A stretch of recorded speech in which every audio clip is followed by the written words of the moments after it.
The designers of this board game are thieves. This is Tabletop Inc., a game where you play as board game publishers trying to create the world's greatest board games.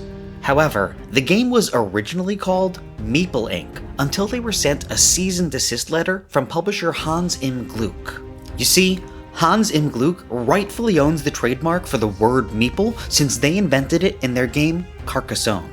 The fact that the Tabletop Inc. designers thought they could steal the word meeple is absolutely despicable, especially since everyone else in the industry respects Hans Im Gluck's trademark. But it doesn't stop there.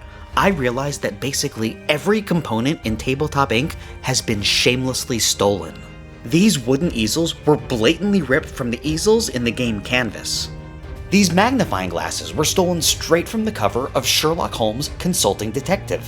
The money in Tabletop Inc. has this S-like symbol on it, which they directly lifted from the United States Treasury. And it keeps going. There are 22 mini board game boxes that have titles like Tentacle Face, Vikings, and I Like Trains. Titles which were all poached from unreleased Adam Sandler Netflix movies. You can put those mini board games on this mini board game shelf, and its design was stolen straight from Waffles. These light bulbs were swiped from cartoon characters who have good ideas. The factory on the game board was taken from the factory scene in these fruit roll-up commercials from the early 2000s.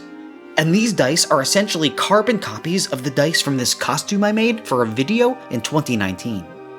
Tabletop Inc. designers, you should be ashamed of yourselves, especially since, worst of all, your game box is a perfect square, which is stolen directly from the shape of the Earth.